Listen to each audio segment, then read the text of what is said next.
A paz do Senhor a todos.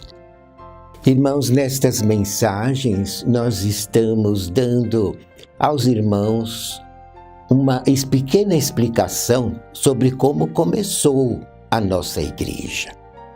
E eu parei na última mensagem explicando que a Santa Vó Rosa já havia levado 200 pessoas, mais ou menos, que estavam se agregando a ela, ao bispo Irmã Odete, para um salão, para iniciarem propriamente a nossa igreja. E o irmão bispo então quis registrar a igreja. Mas como Jesus já estava orientando a Santa Vó Rosa em tudo, o bispo então perguntou para Jesus através do dom da Santa Vó Rosa, porque Jesus usava o dom dela, um dom extraordinário, e através do dom dela, do corpo dela, ele falava com os outros dois da direção, os orientando e dando todas as ordens para que a igreja fosse firmada na verdade, unicamente na verdade.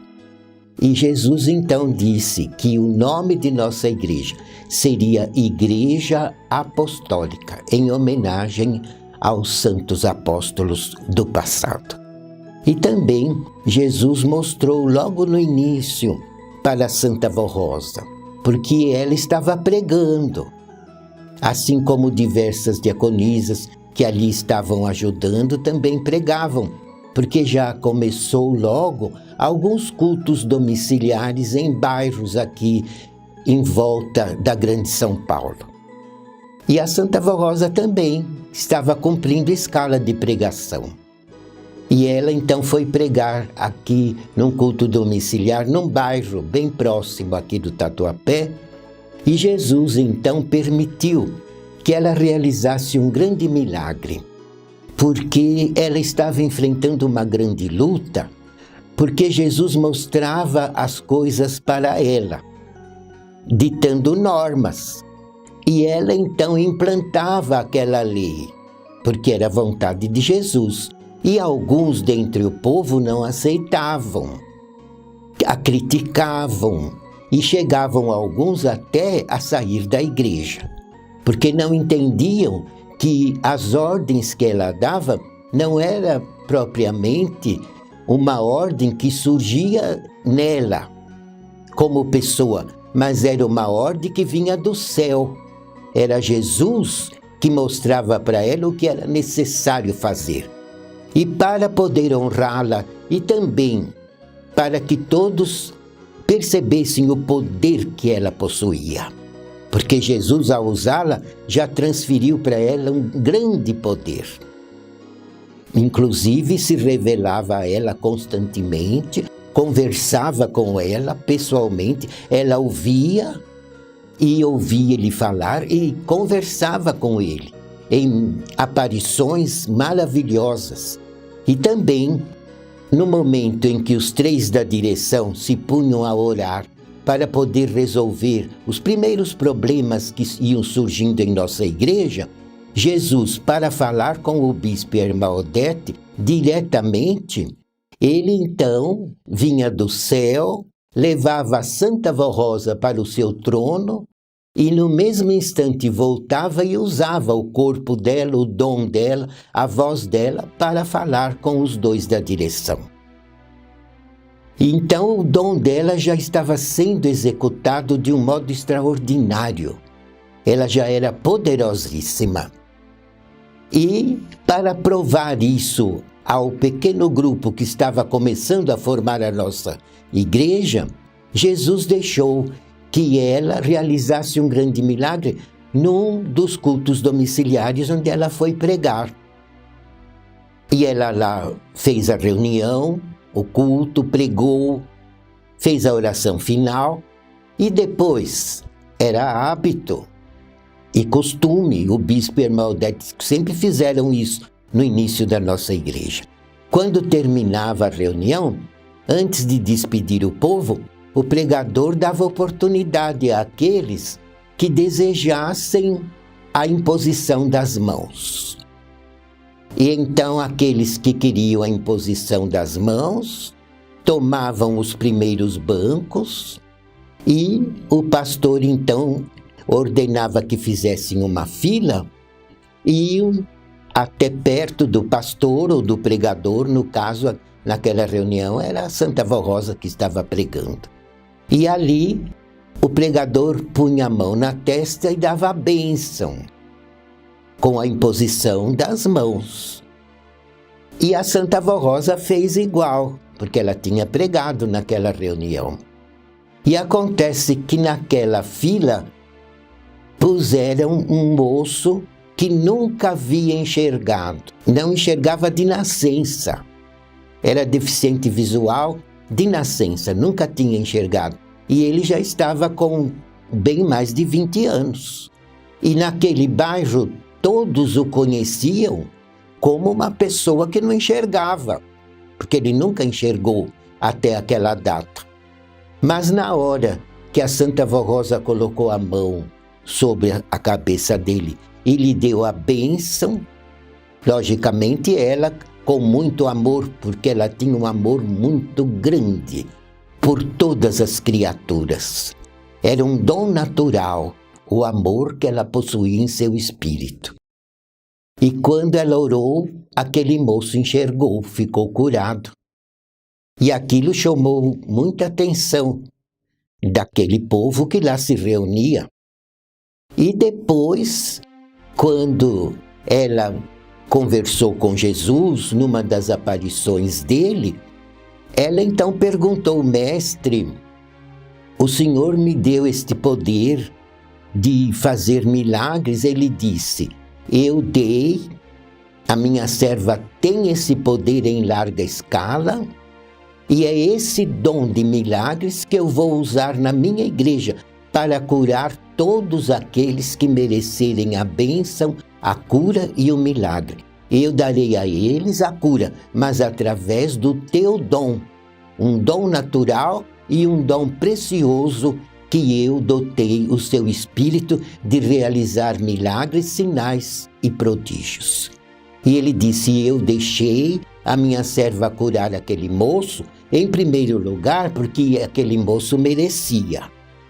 Ele é muito piedoso, crê muito em mim e ama muito a minha mãe, tem muita fé em Maria Santíssima.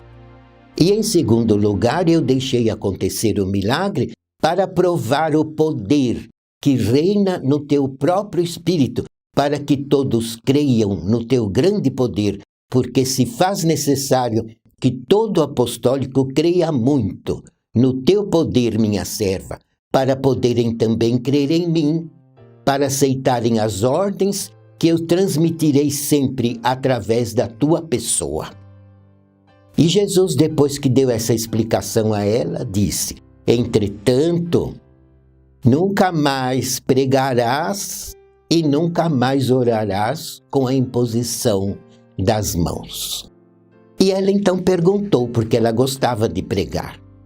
E ela disse: mestre, por que eu não posso pregar mais? Ele disse: porque a minha serva tem grande poder e muito amor pelos necessitados, e ainda não é hora de realizarmos os grandes milagres. Estes milagres instantâneos serão realizados, mas principalmente no final da obra da igreja, antes de ser arrebatada, para provar a toda a humanidade o poder glorioso que está com você, minha serva, e que está com esta igreja. Porque a tua pessoa e esta igreja formam um só coração. Esta igreja nasceu do céu quando você, minha serva, surgiu na terra, nasceu junto com você.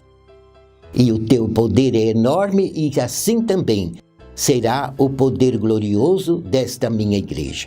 Mas os grandes milagres instantâneos, para chamar a atenção de grandes multidões, serão realizados mais para o fim da obra da igreja, um pouco antes de arrebatar o meu povo para o reino dos céus. Então notem, irmãos, eu quis dar esta explicação para que vejam os méritos da Santa Vó Rosa, desde o início desta obra, e a humildade que ela sempre possuiu. E aliada ao grande amor, Deus a dotou de dons extraordinários, de virtudes gloriosas. Foi por isso que ele pôde ir preparando-a para torná-la no outro consolador da sua promessa. Mas eu digo também que ela enfrentou, irmãos, grandes lutas, porque o poder das trevas nunca se conformou com a obra apostólica desta igreja profética. E sempre lutou, e luta, e lutará até o fim, porque a nossa igreja o incomoda. Porque são milhares que vão se convertendo à fé apostólica e vão largando dos vícios, vão deixando dos pecados, vão merecendo o batismo do Espírito Santo, vão merecendo a salvação, vão sendo religados a Deus, porque religião tem essa missão, religar a criatura ao seu Criador. E esta igreja prega a verdadeira religião, o verdadeiro evangelho do reino do céu, que foi revelado à Santa Vó Rosa diretamente por Jesus. E depois continuou assim, na época em que ela subiu ao Pai, foi coroada Consolador, mas deixou na terra a nossa garantia, que foi a formação do seu sucessor, nosso santo profeta, irmão Aldo. Mas notem, irmãos, que no início tentaram até sequestrá-la. Pessoas que não se conformavam. Como esta igreja que surgiu do nada está crescendo? Tem tanta gente, tantos adeptos, novos convertidos, e havia muita perseguição e muita inveja contra nós, e chegaram até a tentar sequestrá-la.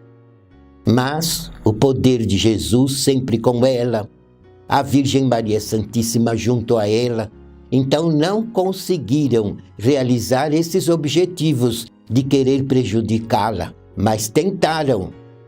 E muitas lutas, irmãos, ela enfrentou. Outra luta que ela teve que enfrentar, porque Jesus mostrava para ela que ele nunca tolerou o fanatismo. Porque uma pessoa fanática, muitas vezes, se torna até falsa. Porque inventa que tem visão, inventa que tem poder, inventa que é profeta quando não é. E isso prejudica demais a igreja. E a própria pessoa, irmãos, está pecando. Porque ou é fraqueza do cérebro, ou é orgulho no espírito.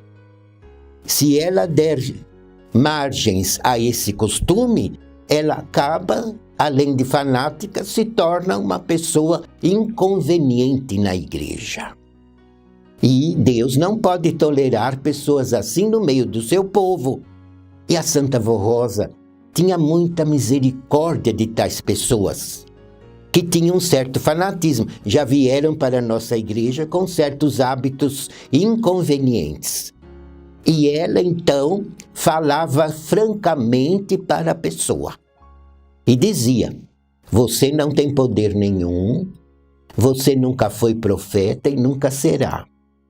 E todas essas ideias que você criou é da sua cabeça e não vieram de Deus. Então você tem que se arrepender e largar desse hábito para você ser filho ou filha de Deus verdadeiro. Notem a luta que ela enfrentava, porque muitos não concordavam com ela, mas ela sempre precisou usar da sinceridade, usar da verdade, para poder formar esta igreja nos moldes da igreja apostólica primitiva, e de acordo com as orientações de Jesus.